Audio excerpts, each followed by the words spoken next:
Hello everyone. तो आज मैं एक न्यू मांगा सीरीज़ को शुरू करने जा रही हूँ। तो कहानी की शुरुआत हमारी फीमेल लीड क्विन क्विंग से होती है। क्विन क्विंग ट्रांसफ़र होकर नंबर 1 हाई स्कूल में आती है। प्रिंसिपल सन क्विन क्विंग को स्कूल के बारे में बता रहे थे, तभी वहाँ पर हमारी मेल लीड और उसके 2 दोस्तों की एंट्री होती है। तभी प्रिंसिपल सन भी उन तीनों को वहाँ पर आते हुए देख लेते हैं। हमारी मेल लीड जिसका नाम यू फेंग है, उसके दोनों दोस्तों ने यूनिफॉर्म्स नहीं पहनी हुई थी, इसीलिए प्रिंसिपल सन उन दोनों को पकड़ लेते हैं और फिर हमारी फीमेल लीड क्विन क्विंग को ऐसे स्टूडेंट्स से दूर रहने की सलाह देते हैं जिन स्टूडेंट्स ने यूनिफॉर्म्स ना पहनी हो। प्रिंसिपल सन उसे बताते हैं कि ऐसे स्टूडेंट्स जिन्होंने यूनिफॉर्म्स ना पहनी हो वो दूसरे स्टूडेंट्स को परेशान करते हैं और लड़ाई झगड़ा करने का काम करते हैं। हमारी मेल लीड यू फेंग ने स्कूल यूनिफॉर्म पहनी हुई थी, इसीलिए प्रिंसिपल सन उसे नहीं पकड़ते हैं। यू फेंग को वहां से जाते हुए देखकर क्विन क्विंग अपने आप से कहती है कि उस लड़के ने यूनिफॉर्म पहनी हुई है तो शायद वो बुरा नहीं होगा। वहीं प्रिंसिपल सन से यू फेंग के दोनों दोस्तों को बहुत डांट पड़ती है। न्यू स्कूल में ट्रांसफर फॉर्मेलिटीज पूरी करने के बाद जब क्विन क्विंग वापस घर जाने लगती है तो वो अपनी मॉम और अपनी दादी माँ को कांटेक्ट करने की कोशिश करती है, पर उन दोनों में से कोई भी उसकी कॉल नहीं उठा रहा था। और क्योंकि क्विन क्विंग उस जगह पर नहीं थी, इसीलिए वो उस जगह के रास्तों से अनजान थी, इसीलिए वह रास्ते में खो जाती है। जब उसे घर जाने का कोई रास्ता नहीं दिखता है तब उसे वहां पर एक छोटा सा डॉगी दिखाई देता है। क्विन क्विंग उस डॉगी के पास जाकर उससे फुलहम गार्डन जाने का रास्ता पूछती है। तभी हमारी मेल लीड यू फेंग की वहां पर एंट्री होती है और यू फेंग क्विन क्विंग को फुलहम गार्डन जाने का रास्ता बताता है। यू फेंग को अचानक से वहां पर देखकर क्विन क्विंग हैरान हो जाती है। तभी यू फेंग उससे पूछता है कि क्या इस डॉगी ने भी तुम्हें यही रास्ता बताया। डॉग से सिली तरीके से रास्ता पूछने की वजह से क्विन क्विंग काफी एम्बैरेस्ड फील कर रही थी, इसीलिए वो यू फेंग को थैंक यू कहकर जल्दी से वहां से जाने लगती है। पर तभी यू फेंग भी उसके पीछे पीछे आने लगता है। काफी देर से यू फेंग को अपने पीछे पीछे आते देखकर क्विन क्विंग गुस्सा हो जाती है और सोचती है कि यू फेंग शायद उसे स्टॉक कर रहा है, इसीलिए वो पीछे मुड़कर यू फेंग पर चिल्लाते हुए उससे कहती है कि अगर वो इसी तरीके से उसके पीछे पीछे आता रहेगा तो वो पुलिस को कॉल करेगी। उसकी बातें सुनने के बाद यू फेंग उसे बताता है कि वो भी इसी रास्ते से वापस अपने घर जा रहा है। ये जानने के बाद क्विन क्विंग को एक मासूम इंसान को गलत समझने के लिए गिल्टी फील होता है, इसीलिए वो यू फेंग को गलत समझने के लिए उससे माफी मांगती है और जल्दी से वहां से जाने लगती है। पर तभी अचानक से वो आगे किसी से टकराती है। दरअसल मिडिल थर्ड स्कूल के कुछ बदमाश लड़के हमारी मेल लीड यू फेंग से लड़ने के लिए आए थे, पर उन लड़कों को अचानक से अपने सामने देखकर क्विन क्विंग काफी डर जाती है और सोचती है कि शायद वो कहीं उसे बुली करने के लिए ना आए हो। पर तभी वो सभी लड़के उससे कोई बात किए बिना उसके पास से गुजर जाते हैं। ये देखकर क्विन क्विंग चैन की सांस लेती है। पर तभी उन सभी लड़कों का ग्रुप यू फेंग के पास जाकर उसे उकसाने लगता है। यू फेंग भी लगभग उनसे लड़ाई करने के लिए तैयार ही था, पर जैसे ही उन लड़कों का ग्रुप यू फेंग पर हमला करने वाला था क्विन क्विंग वहां पर आ जाती है। क्विन क्विंग बहाना बनाते हुए यू फेंग से पूछती है कि वो यहाँ पर क्या कर रहा है।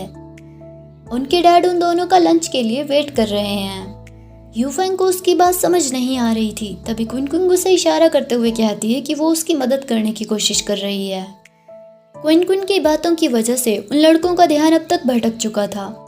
तभी क्विन क्विंग एक टैक्सी ड्राइवर को इशारा करते हुए उसे डैड कहकर बुलाती है और जैसे ही उन लड़कों का ध्यान उस टैक्सी ड्राइवर पर जाता है क्विन क्विंग यू फेंग का हाथ पकड़कर उसे अपने साथ वहां से भगाकर टैक्सी के अंदर बिठा देती है। क्विन क्विंग के साथ टैक्सी में थोड़ी दूर निकलने के बाद यू फेंग अपने मन में कहता है कि पहले तो वो डर कर वहां से भाग गई और फिर बाद में हिम्मत जुटाकर मेरी मदद करने के लिए वापस आ गई। ये सब सोचकर वो मुस्कुराने लगता है। तभी क्विन क्विंग को उसकी दोस्त मंशु की कॉल आती है, जो उससे पूछती है कि नंबर 1 हाई स्कूल में जाने के बाद क्या वो स्कूल मास्टर से मिली। दरअसल नंबर 1 हाई स्कूल में स्कूल मास्टर यानी कि स्कूल बुली किसी और को नहीं बल्कि हमारी मेल लीड यू फेंग को ही कहा जाता है। कॉल पर मंशु क्विन क्विंग को बताती है कि बेशक स्कूल मास्टर बहुत हैंडसम है, पर वो उससे दूर रहे क्योंकि उसकी पहले से ही बहुत सारी गर्लफ्रेंड्स हैं। अपनी दोस्त मंशु की बातें सुनने के बाद क्विन क्विंग उसे जवाब देती है कि उसे चिंता करने की जरूरत नहीं है और शायद वो कभी भी स्कूल मास्टर से नहीं मिलेगी। वहीं जिस स्कूल मास्टर के बारे में वो दोनों कॉल पर बातें कर रही थी वो क्विन क्विंग के बगल में बैठा हुआ उसकी सारी बातें सुनकर मुस्कुरा रहा था। क्विन के अपार्टमेंट की बिल्डिंग के बाहर फुलहम गार्डन में पहुंचने के बाद यूफेंग क्विन से कहता है कि अगर वो अगली बार से लड़कों को लड़ते हुए देखे तो वो उनसे दूर रहे और उनके झगड़े में ना पड़े, क्योंकि ये खतरनाक हो सकता है। पर यूफेंग की बातें सुनने के बाद क्विन उससे कहती है कि हाँ, वो भी ऐसे झगड़ों में ना पड़े, क्योंकि ये सच में बहुत खतरनाक है। ऐसा कहकर क्विन अपनी वॉलेट में से कुछ पैसे निकालती है और वो यूफेंग को टैक्सी के किराए के लिए वो पैसे देकर वहां से चली जाती है।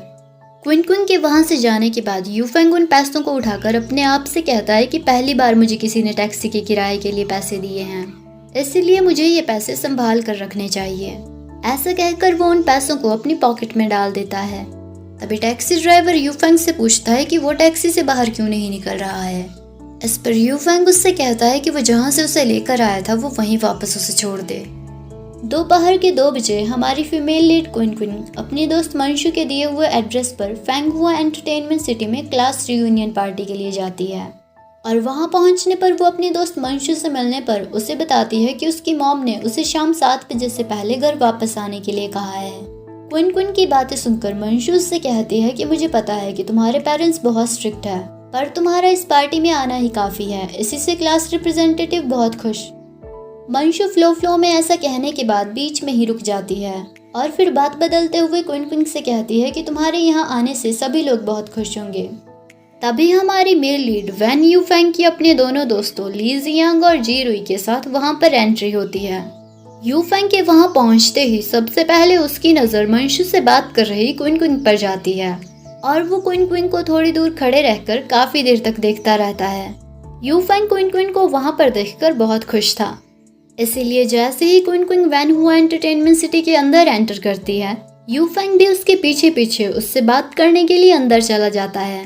पर अंदर पहुंचते ही उसका दोस्त ली जियांग उसका ध्यान भटका देता है, जिसकी वजह से क्विन कहीं गुम हो जाती है और यूफेंग को क्विन काफी देर तक ढूंढने पर भी कहीं नहीं मिलती है, जिसकी वजह से वो थोड़ा फ्रस्ट्रेट हो जाता है और अपने दोस्त ली जियांग पर थोड़ा गुस्सा भी हो जाता है। पर फिर उसके दोनों दोस्त उसे मनाकर कैरो के रूम में ले जाते हैं। वहां पर बहुत सारे स्टूडेंट्स रियूनियन के लिए आए थे। तब स्कूल ब्यूटी यूफेंग के पास आकर उससे पूछती है कि क्या वो उसकी साइड वाली सीट पर बैठ सकती है। इस पर यूफेंग उसे कहता है कि उसे जो अच्छा लगे वो कर सकती है। यूफेंग को इतने कोल्ड तरीके से बिहेव करते हुए देखकर स्कूल ब्यूटी वहीं पास ही की सीट में बैठ जाती है। पर तभी कुछ स्टूडेंट्स स्कूल ब्यूटी और यूफेंग को एक साथ देखकर कहते हैं कि वो दोनों एक साथ काफी अच्छे लगते हैं, इसीलिए उन दोनों को डेट करना चाहिए।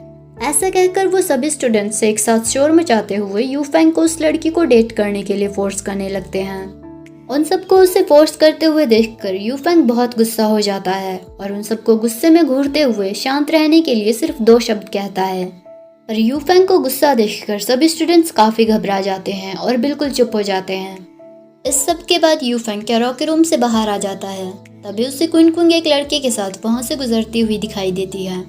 ये देखकर यूफेंग थोड़ा गुस्सा हो जाता है और अपने मन में सोचता है कि वो लड़का कौन है।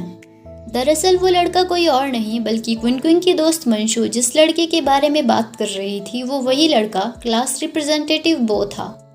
क्लास रिप्रेजेंटेटिव बो क्विन से कहता है कि वो उसे पसंद करता है। उसकी बातें सुनकर क्विन हैरान हो जाती है, पर फिर सोचती है कि वो बिना उसे चोट पहुंचाए कैसे रिजेक्ट करे। जब काफी देर तक अपना दिमाग दौड़ाने पर भी उसे ऐसा कोई बहाना नहीं सूझता है, तो वो क्लास रिप्रेजेंटेटिव बो को रिजेक्ट करते हुए कहती है कि वो उम्र में अभी बहुत छोटा है।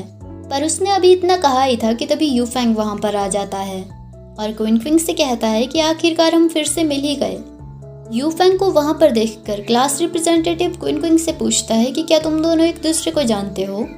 पर क्विन यूफेंग को वहां पर देखकर उसे सीनियर कहकर ग्रीट करती है।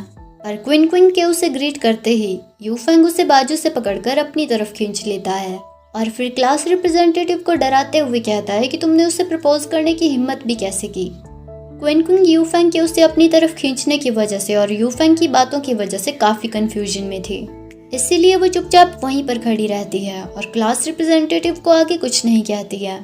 पर यूफेंग के क्लास रिप्रेजेंटेटिव को गुस्से में घूरने की वजह से क्लास रिप्रेजेंटेटिव काफी डर जाता है और भागकर वहां से चला जाता है। क्लास रिप्रेजेंटेटिव बो के वहां से जाने के बाद यूफेंग क्विन से कहता है कि तुम्हें किसने सिखाया कि तुम लोगों को उन्हें यंग कहकर रिजेक्ट कर सकती हो। अगर कहीं उसकी एम्बैरेसमेंट गुस्से में बदल जाती तो तुम्हें कोई अंदाज़ा भी है कि ये कितना खतरनाक हो सकता था? क्विन क्विन को उसकी कोई भी बात समझ नहीं आती है, इसीलिए वो उससे पूछती है कि तब क्या होता। उसकी बातें सुनकर यूफेंग जोर जोर से हंसने लगता है और फिर उससे कहता है कि तुम सच में बहुत ही अच्छी और मासूम लड़की हो। यूफेंग को मुस्कुराते हुए देखकर क्विन क्विन अपने मन में सोचती है कि सीनियर मुस्कुराते हुए काफ़ी अच्छे दिखते हैं। तभी यूफेंग भी उसे अपनी तरफ देखते हुए नोटिस कर लेता है और उन दोनों की नज़रें एक दूसरे से टकराती है, जिसकी वजह से यूफेंग की हार्ट बीट बढ़ जाती है। फिर यूफेंग क्विन क्विन से पूछता है कि तुम कितने साल की हो। इस पर क्विन क्विन उसे बताती है कि वो 15 साल की है। ये सुनकर यूफेंग हैरान हो जाता है और अपने आप से कहता है कि ये तो अभी बच्ची है और मैं सच में बहुत ही पापी इंसान हूँ। यूफेंग को अचानक से उदास देखकर क्विन क्विन उससे पूछती है कि क्या हुआ। उसकी बातें सुनकर यूफेंग एक लंबी सांस लेता है और फिर उससे पूछता है कि तुम तो अभी बहुत छोटी हो, तो फिर तुम ऐसी जगह में क्यों आई। यूफेंग का कोल्ड बिहेवियर देखकर क्विन क्विन अपने आप से पूछती है कि क्या मैंने कुछ गलत कहा। फिर क्विन क्विन उसे जवाब देते हुए कहती है कि मैं यहाँ पर पहली बार आई हूँ, मेरे क्लासमेट्स ने मुझे यहाँ पर रियूनियन के लिए बुलाया था। रियूनियन के बाद मैं वापस घर चली जाऊंगी। क्विन क्विन को इस तरह से नर्वस देखकर यूफेंग उसके सिर पर हाथ रखता है। ये देखकर क्विन क्विन काफ़ी हैरान हो जाती है, पर तभी यूफेंग वहाँ से जाते हुए उससे कहता है कि वो अच्छा इंसान नहीं है, इसीलिए अगर क्विन क्विन उसे स्कूल में देखे तो वो जल्दी से उस जगह से भाग जाए। उस दिन वैन हुआ एंटरटेनमेंट में हुई उन दोनों की उस मुलाकात के बाद 1 हफ्ता बीत जाता है। 1 हफ्ते बाद क्विन क्विन की मॉम उसे ड्राइव करके उसके नए स्कूल में ले जा रही थी। ड्राइव करते वक्त स्कूल के रास्ते में क्विन क्विन की मॉम उसे बताती है कि अगर वो समर ब्रेक में टेस्ट क्वालिफाई करेगी तो वो 10th ग्रेड को पास करके 11th ग्रेड में चली जाएगी। ये सुनकर क्विन क्विन अपनी मॉम को बताती है कि वो समर ब्रेक के टाइम पर अपने दोस्तों के साथ फार्म में जाना चाहती है, पर यह सुनकर उसकी मॉम गुस्सा हो जाती है और उससे कहती है कि वो इस वक्त एक स्टूडेंट है, इसलिए इस वक्त उसका इकलौता काम स्टडी करना है।